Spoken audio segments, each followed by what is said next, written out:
Hello and welcome to Japan Expert Insights and our Wednesday morning room with Tim Sullivan and me, Maya Matsuoka, as your hosts and moderators. In this podcast, we welcome comments, questions, and opinions. So if you haven't done so yet, join us next time on Clubhouse. In the meantime, you can find us at japanexpertinsights.com and our YouTube channel, where we upload all the conversations on Japanese politics, business insights, and Japan's role in the Indo-Pacific region. Good morning, everybody. It's Wednesday morning, and we have a special guest again, whose name is Toshi Iwata. We're going to talk about leadership education here in Japan. Just as a short introduction, I met Toshi in our MBA program at Globis. So we started learning there this October. So we are classmates, and I was actually impressed with Toshi's passion about leadership here in Japan and how important it is to set up educational programs that can raise and educate leaders here in the country. So, Toshi, I know that you have prepared a few things for us. And the other thing is that I want to give you the floor now and also invite everybody who is in the room to share your comments or observations and questions, either here up on stage or in the room chat. So don't hesitate to do that. Let us know, and let's begin. All right. Okay. So hello, everybody. Good morning. I'm Toshi Iwata. So obviously I'm Japanese. Just my background. So I'm a scientist. My past 30 years, I was working in R&D. In the end, I was a global leader of R&D in the American company. I worked for 2 American companies, so the consumer goods, and I'm a chemist. Then, so I had an experience in 9 years in Singapore, most recently. And also twice, I got an assignment twice in the US in 2 different companies. So then all the time American company. So culturally, I'm more trained in the American way. Then now, based on my personal reason, my family reason, I had to come back to Japan. And then I found an interesting job as a marketing manager in German company. And then I found my working place is pretty Japanese culture. So that's where I am now. And talking about education, so because I was, let's say, cultivated in American way, so then of course I was, trying to hire the new hires from many different countries. Then I started to realize that the biggest difference between Japanese students and the students from other countries, for example, like China, India, of course, US, some of Europe, even like Philippines, Thailand. So in general, Japanese students, we couldn't find very good candidates frequently. So typically more silent, more quiet character, and let's say lack of leadership, lack of critical thinking, lack of try and error attitude. So that's the general observation. Then then also the other thing is, so I have 2 daughters, and so we put the younger daughter in Singapore in the international curriculum. So it's called the International Baccalaureate school curriculum system. Then she started there in grade 5. And she graduated high school, and now she's university in Australia. So by looking at that International Baccalaureate or IB curriculum compared to the Japanese curriculum where I was grown up, so I found it's very good, fascinated, because that curriculum is basically to try to grow kids to be able to lead their own life by themselves. That's one. And maybe the second one is let them really motivated and think about and take action to be to contribute to the global society. And I hear many of the kids are grown up and wanted to work for the United Nations or those kind of things. So that's where I saw the education in Singapore. Then several years ago, I think probably 4 or 5 years ago, I started to do some volunteer exercise to help the Japanese university students to help design their life at the stage where they are looking for the job. So there is some free online platform to connect the people in the society, people already working, as are the people looking for a job. So I was just one of the volunteer on that platform. So a lot of people reached to me, and I talked to a lot of people. So then through that exercise, so I reconfirmed many of the students and university students are trying to find the answer, the right answer. Okay, then how to perform better in the interview, right? So there are many of the students who are looking for the answer that somebody already have the answers, but in an interview, it's not. So in an interview, it's basically you have to expose yourself and really talk to the company to expose yourself, right? So yeah, so through that exercise, then I started think about, hey, we need to change the education because if I put the one word of what is the Japanese education, is basically excellent training for the short-term memory. Okay, short-term memory, and maybe the second one is the problem solving of the given problem. Let's say mathematics or chemistry or physics, but completely lacking to find what's important the problem to solve. Okay, defining the problem, then solve the problem, as well as through the solving the problem, how do you collaborate with the people? How do you communicate? How do you influence? And collaboration means you can be a follower or you can be a leader. Then when you think you need to lead the group of people, how do you lead? Right? So in Japanese education, these are completely lacking. So I think that's a basic skill to communicate, you express yourself, then work with other people, then define the problem, then solve the problem. So these steps are lacking. So, and when I was talking to Tim a couple of days ago, what's interesting point is, how do you, for example, how did I get the leadership skill? Then it's through the club activity. So I was always in a brass band and orchestra. I was actually a conductor. So that put me to the stage that I get a lot of pressure from my peers, right? So that's how I practiced the leadership, and I learned the leadership, let's say, almost like unconsciously through the experience. So a lot of kids learned the collaboration skill, communication skill, and the leadership skills through the club, like baseball and soccer, those kind of things, but not in the formal education. So that's so then I was started, hey, can I start something like a program for the kids, as a maybe business, maybe volunteer program, or maybe not for profit company. So that's where I am, and interestingly, so when I switched the job from R&D, coming back to Japan and starting a different company as a marketing manager, so I was shocked. Hey, I was good as a leader, but I'm not very good as a manager. I have no experience as a manager. So then I started taking a course in BA.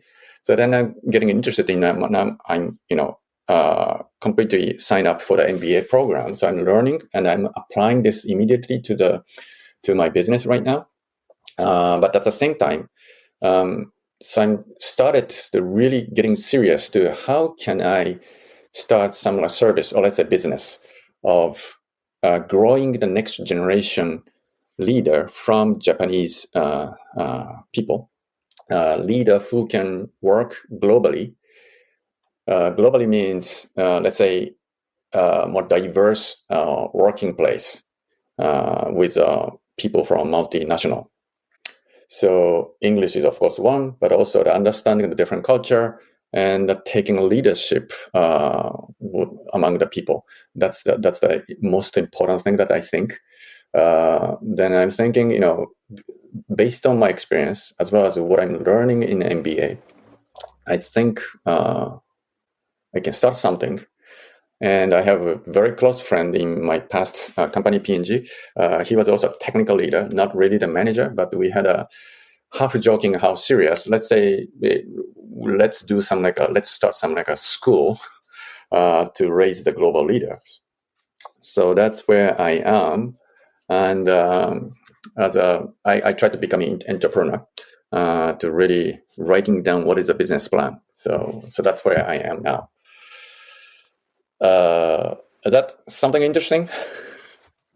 Yeah, no, thank you for that, Toshi. I really appreciate it. And this the leadership topic, I think, to me, I find it very interesting because I've worked with and under and been inspired by Japanese leaders in my past, and I always wondered that their style was so much different than the American leaders I worked under. And I'm not saying that it was better or worse. It was just they had their own flavor of leadership, and yet it transcended culture. Even some of the more quiet Japanese leaders who commanded the respect of Americans. A good example is, I know many Americans who worked for the Honda organization in the U.S. who actually met Honda Soichiro.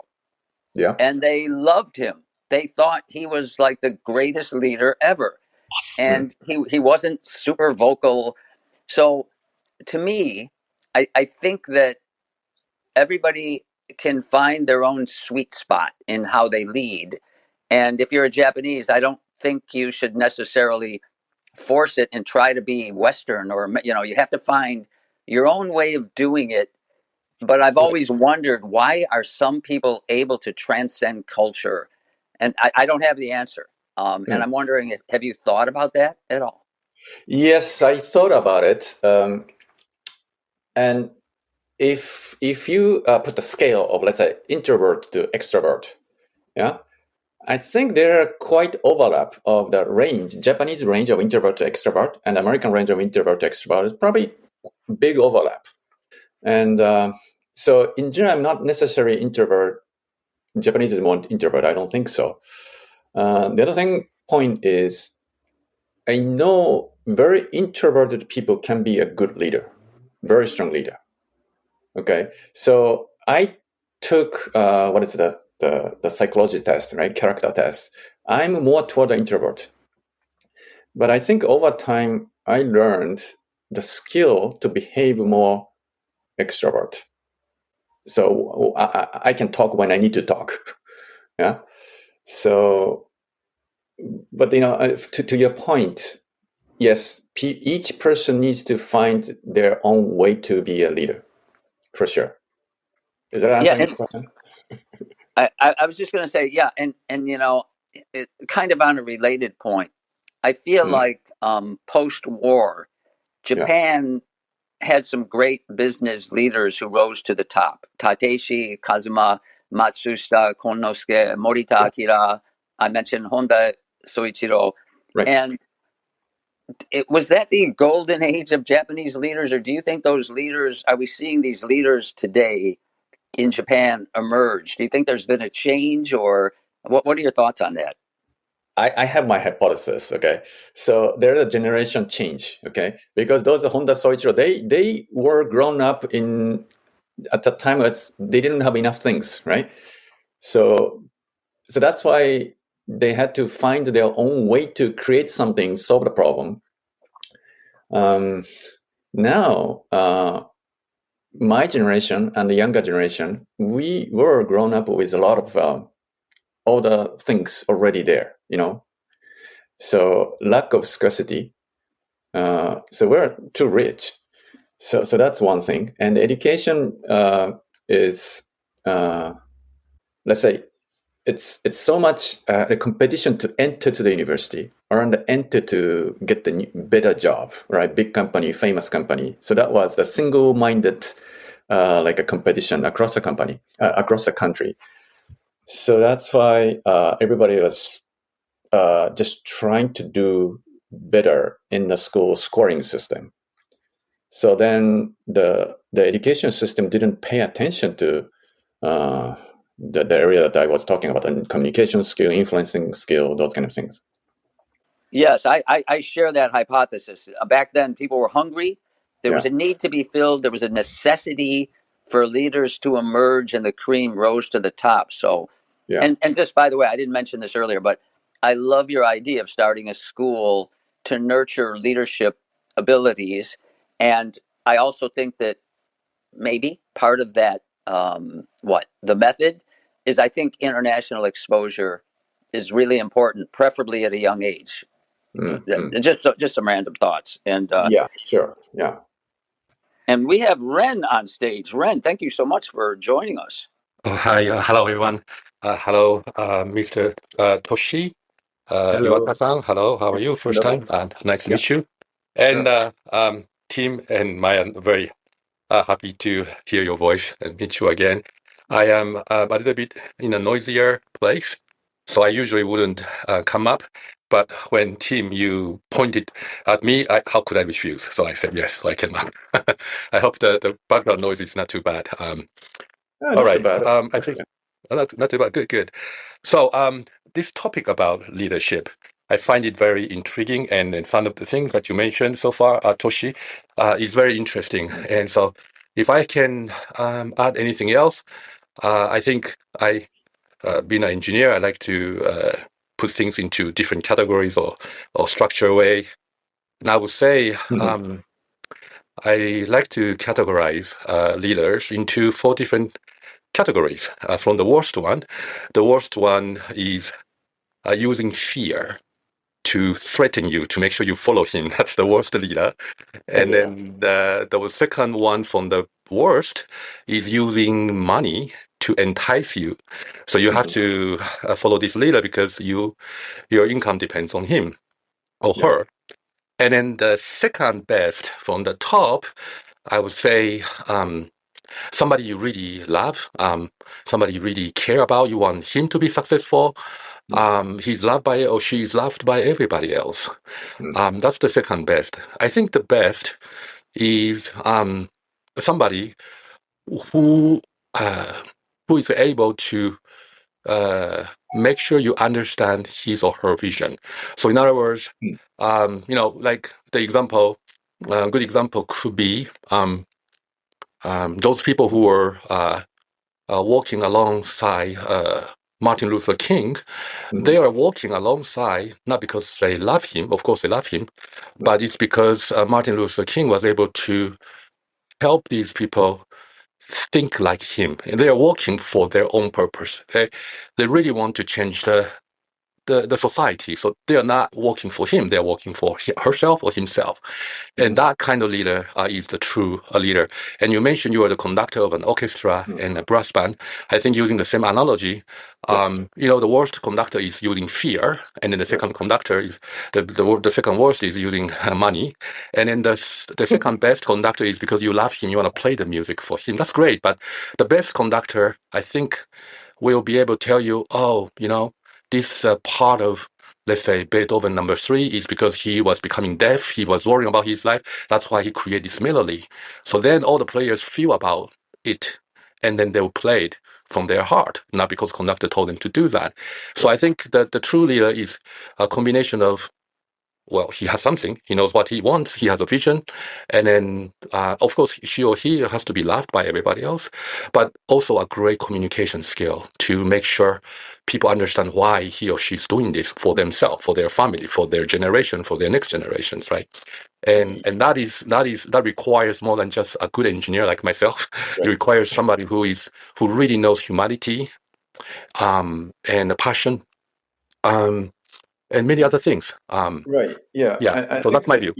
Yeah, exactly. I completely agree. You have 4 categories. And if I said a little bit more about your first one, the best model is to set the vision, and the leader really committed to get to the vision, and that people are basically fascinated by vision, and then people commit to the vision to go together. So I put this in more like a, how to go, what I usually say, what is it? I forgot the word. Anyway, visionary leader anyway. Yeah, and then the Matsushita Konosuke, he had this vision, using your vision as a term, which is called Seido Tetsugaku, meaning water philosophy. He was walking on the street and he found a thief just going to somebody's house and then turn on the water and then drinking water because he was thirsty, but nobody was reporting him to the police.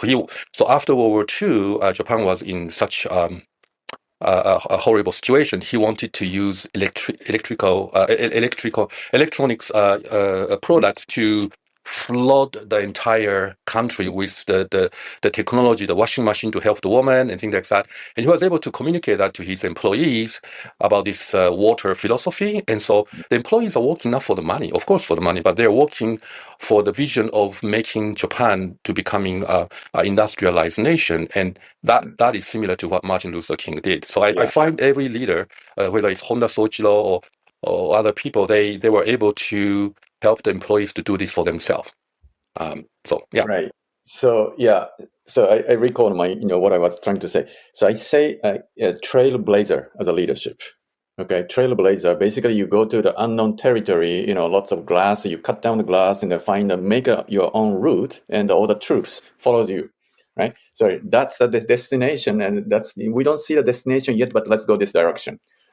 So yes, Toshi. One of the things while Ren and Tim were talking, and you also were responding to their comments and questions, was that we live in the times of plenty, and very few kids nowadays know what scarcity means. And when I say very few kids, I mean the kids in the developed world. And it's really difficult to have a kid without a kid who has never experienced scarcity have a vision for the future. My question to you is, how do you imagine you can do that? Because Japan is obviously a country, and we are lucky to live here in this country of a country where there is everything, right? And how do you get those kids, to think about the future and what they want to do in the future, and just turn it into a vision? Have you thought about that? Yes. Okay. So basically, the education, maybe it's from a very young age. Parents as well as teachers need to ask those questions. Basically, what is the problem in the world, right? What is the problem around you? And how can you solve? From small things.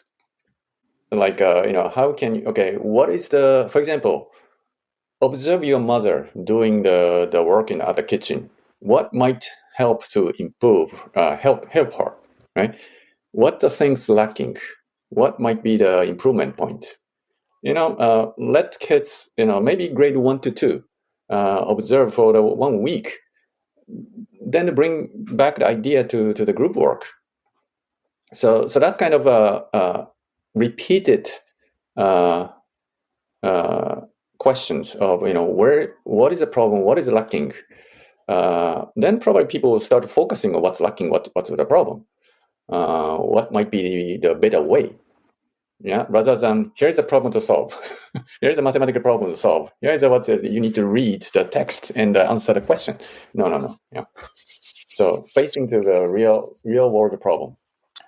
Yeah, Toshi, we also talked about this in our preliminary discussion. I was very lucky to be associated with a charter school in the U.S., and a lot of their education was project-based.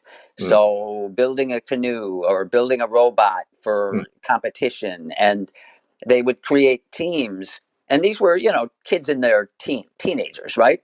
Yeah. And when they were thrown into this, first of all, it was fun. And there was also competition. And these kids came up with ingenious solutions to all these different problems that even the teachers didn't come up with. And I think throwing kids into these situations in a fun project-based way appeared to me to be a very fruitful and effective way to get them to take leadership and solve problems in their own way. Yeah, exactly. Yeah, something like that. Yes. So because when I was looking at my daughters, very early days, like a grade 5 or 6, she was working on really those kind of question: what is the problem in the world? And like her group work was, what is that? The nutrition inequality in grade 6. Okay, so some countries are poor, and actually she was researching through the internet or the books, right? The nutrition inequality. What country like a vitamin is lacking less? Those kind of things. Yeah, indeed. Yeah.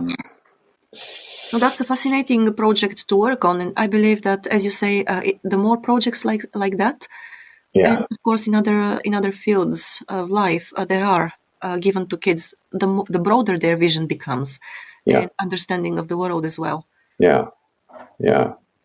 But how do you imagine to build this, in here in Japan as an entrepreneurship, or as a company, or Right. So have you thought about that too? Because you mentioned that you have been writing business plans, but right. So yeah, that's where I'm a little bit stuck about how to make it to the business. What I'm thinking is really, a lot of people go to Juku. It's a tuition center. So you go to, evening to night, twice or three times a week. Basically, they're teaching the problem-solving skill to pass the entrance exam. Yeah, for the junior high or for the high school or for the university. Yeah, I believe that everybody who lives in Japan knows the word and what it means. Yes. Okay, everybody knows the Juku. Okay, so my thinking is, hey, can I put the Juku the same time, night, evening, or weekend, where the kids can come and learn this kind of leadership skill, communication skill. Then, when the kids are equipped with, let's say, leadership skill, and the first one is actually personal leadership skill, then becomes their habit to lead themselves. Then you don't need so much, the Juku to let them study, because they have self-driven motivation to study harder. So that's my hypothesis. Then, of course, the question is, how can we attract the parents who pay money for this school versus the normal Juku? Yeah, because that's the challenge. Yes, right, that's a challenge. Because the first batch, let's say, takes 6 months to 12 months, and what's the result, right? Okay, how many percent went to the Todai, or those kind of things? Well, I still think that you should not compete with Juku. You should work as, let's say, in cooperation or collaboration with the Juku system here, because collaboration. Yes, I mean the Juku system is so strong and so deeply ingrained system, or embedded in the system, that if you try to compete with it, it's not going to to help you at all. So maybe add value to Juku. Yes, if you cannot beat it, just work with it. Interesting, huh? Yeah. We now have Yuka-san on stage. Welcome, Yuka. Thank you for raising your hand. Sure. Thank you for inviting me up. Hello, Toshi-san. Nice to meet you. And then thank you for sharing your, thoughtful plan. So I'm glad that you touched on your sort of, the very last statement that you just made, have given us. So I'm trying to understand what this leadership education is all about. And I was just thinking, why do we need to, make so many leaders? And I was just thinking, maybe leaders are just more like an encompassing term. So because not everybody's maybe want to become a CEO of a company, but maybe a lot of people may want to they start their own business or initiate or the create their ideas into reality. So again, I think that's a very interesting idea to create a school for leader, for the future leaders. But again, it's probably very difficult to ask parents to pay for those. However, though, just to educate or just create a different education system separate from the general public school, just to focusing on, like you said, the common trait of typical managers or leaders or startup initiators. Yuka, I just want to make one quick comment. Like, I think when you talk about a CEO of a company, I think that's a very narrow definition of what leadership means to me. And so what I mean is, as Toshi mentioned earlier, you got to lead yourself first. Right. Many of us lead our families. We're not CEOs, but we have to be the leader of our family, or a sports team or whatever. Yeah, that's So, why I use the term the common trait of maybe the leaders tend to have. Like you said, yeah. So leaders, like I said, the lead maybe just motivators, or managers, or organizers, or maybe the leadership maybe a more like a broad term than what the typical like the when. I'm sorry, you may. Yeah, I'm getting a but lot of noises. Sorry about that. I completely understand where you come from. Yes, leader, it can be a very narrow definition, but I'm talking about a very broad definition. For example, when I was in P&G, so we had a hiring criteria already requiring leadership. Okay, then usually during 3 months period of probation, some people are already taking leadership in his or her assigned area and start broadening the area and impacting the outside of their assignment. So those people rare, but I saw this guy can be a leader in a few years. But most of them are not like that. So they stayed in the defined areas and try to get 100% score. And so that's a very big difference. Okay, so my point is we required the leadership from the day one of hiring. Then I can tell you this person has a leadership skill or not in probably 1 month or 2 months. Okay, so what if you are going to sort of come up with the different terms for a quote unquote leaders? What's the term that you may use? Like, what kind of adjective that you can use to describe a type of a person that you are looking for? That's an interesting question. Maybe it's probably important to find a word. I think there's a bunch of words. I think there's more than one, because I think what Yuka is referring to is attributes. And one, based on what you mentioned, Toshi, I think would be self-motivation. Yeah. Somebody who is self-motivated. I mean, that would be one of the first attributes that come to mind if I'm understanding your vision of what a leader is. Yeah. I hear you, the Tim and then the Toshi-san, and I completely agree with you. However, I feel like when I hear about, and then we talked about this in this room, like maybe a couple of episodes ago, that the Japanese kids are one of the least happiest folks in the world. And why is that? I just cannot stop thinking about that. And the reason is probably, in my humble opinion, they cannot see the bright future. And then when you are facing those dark future, or maybe dark, maybe a too strong of a word, how can you be motivated? So, or maybe you can motivate them to, rewrite the future they're looking to. Right. So I know. I'm sorry. I'm always tend to go off on the tangent. So no, that's okay. Yeah, that's interesting point. So, for example, when I was looking at the global statistics of what's the sustainability, the interests or more commitment in the Generation Z. Okay, Japan is basically how to go pessimistic. Okay, as you say, well, future is it's going to be a lot of problem. That's the majority. But in the most other countries, the young generation are seeing future as a lot of opportunity because a lot of problem to solve. the current, our elder generation are not taking the action seriously.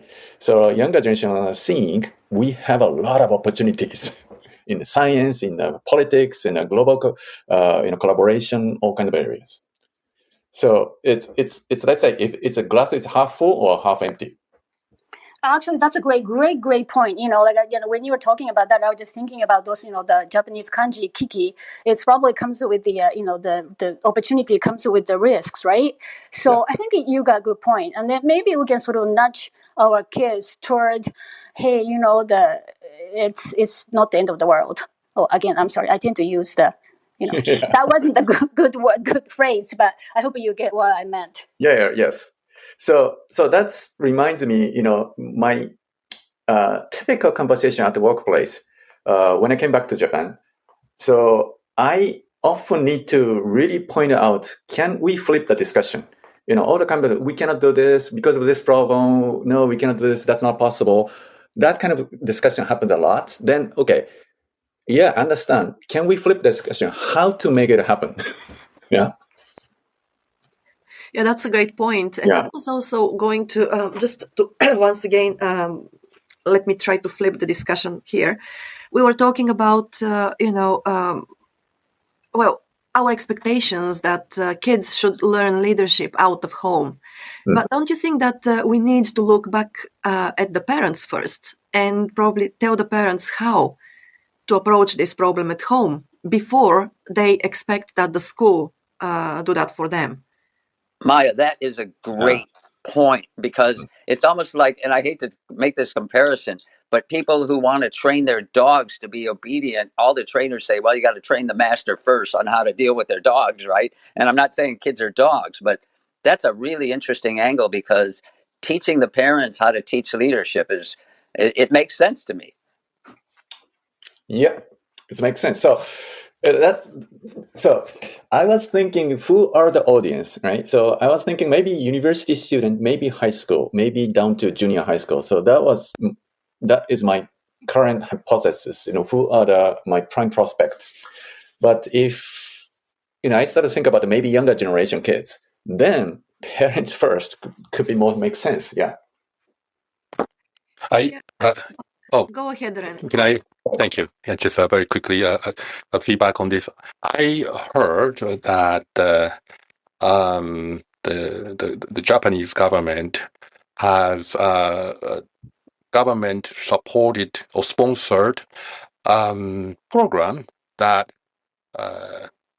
allows a startup company or startup companies in Japan who a non-profit organization who raised their hands to say that they're willing to go to high school or middle school to teach or give lectures of some of the topics that are just beyond what their teachers are trained to teach.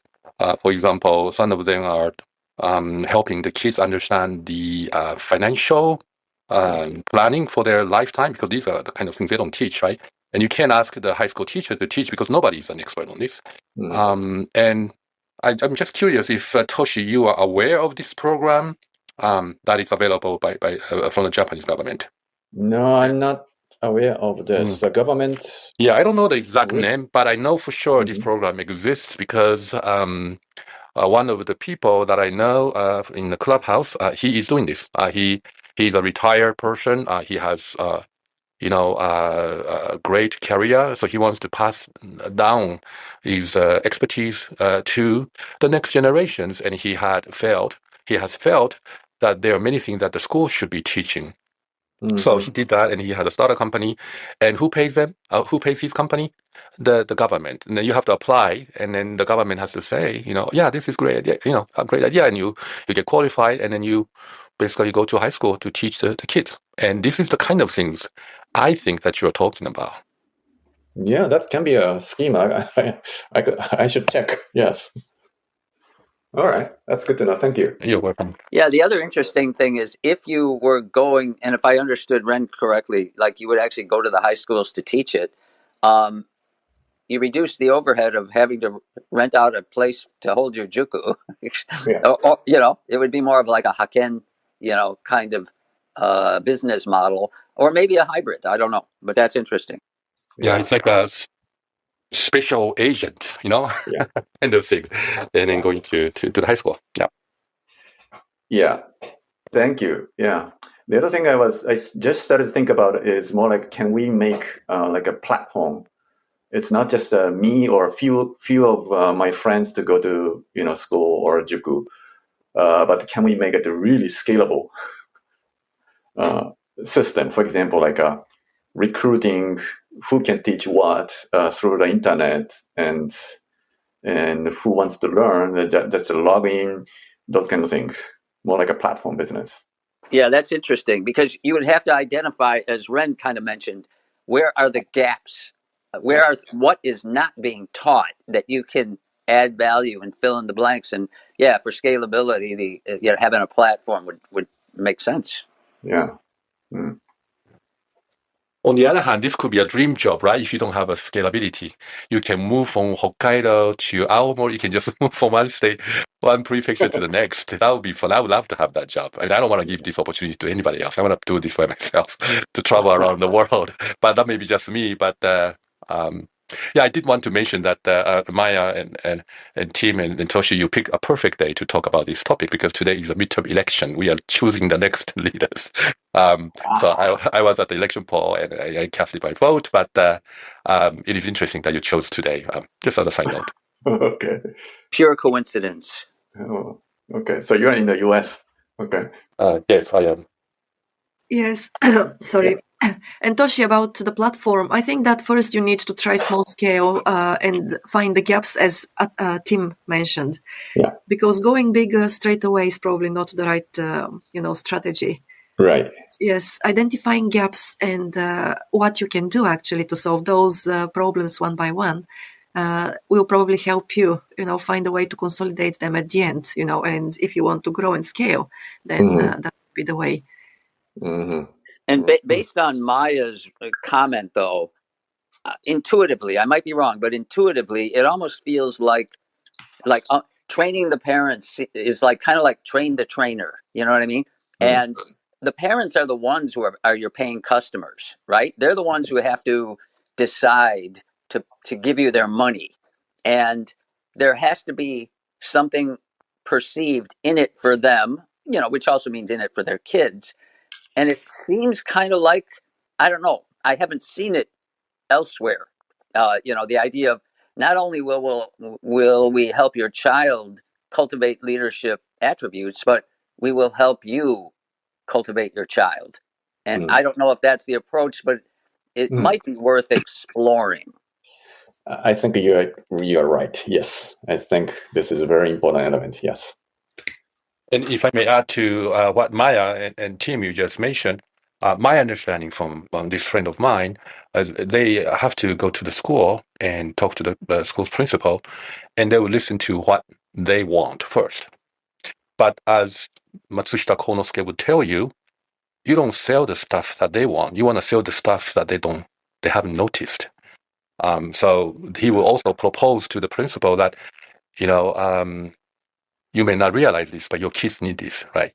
And then if the principals agree, then he has a proposal and he gets the payment from the government as an extra curriculum kind of teaching. And one of the things that he told me that he was teaching was debate, right? Debating. The Japanese kids do not know how to debate. They get emotional, that kind of stuff. One of the countries that I know that puts a lot of emphasis on debating skills is UK. So he's able to, they don't have to speak English, but even the Japanese language-based debate can follow a same model. You don't attack the person, you attack, or you talk about the subject, and then try to avoid getting too emotional, because the purpose is not to win the argument. The purpose is to find the common ground, because the Japanese people, as you know, is notoriously well known to not to be able to do trade-off. trade-off is the weakest point of Japanese people, I can tell you, because Japanese people are so perfect. Mostly all of us are perfectionists. So the trade-off and all those things. So that's what I only talked to him briefly, but that's my understanding of what's happening. And so that program exists. I'm sure there are a lot of things that he cannot teach and you can teach. And I think that's actually doing the country, Japan, a big favor, because I think the education really has a limit, and even parents have a limit. And so I don't think anybody can be as good as Tim to teach parents how to be a good trainer to begin with. That's my 2 cents. Thank you. Yes. Yeah. Well, great. That's thank you very much, Ren, for that. And Yuka, thank you for coming up and your questions, because we always appreciate them, as you know. We love the conversation to meander, because that's how you find some interesting points, and sometimes you find the truth as well. So Toshi, thank you for joining us. It's almost 9 o'clock. This is the time when we finish, because it's Wednesday, working day, and we just want to let everybody go about their day. So I'm sure that we'll continue this conversation in the future. So if you have any questions about it or any suggestions or ideas, please don't hesitate to let us know, either here on Clubhouse or on LinkedIn. I also encourage you to reach out to Toshi on LinkedIn and connect with him there as well. So that's all for today. Again, thanks a lot for being with us, and we're looking forward to having you here again next week on Wednesday. Have a great day. Thank you for tuning in today. We will be on air next week on Wednesday at 8 a.m. Japan time again, so join us. Until then, you can find us at japanexpertinsights.com and our YouTube channel. If you want to stay informed about our upcoming events, follow us on Clubhouse, LinkedIn, or Twitter. Again, we are looking forward to your joining us next week. Until then, stay well and make the best of the day. See you!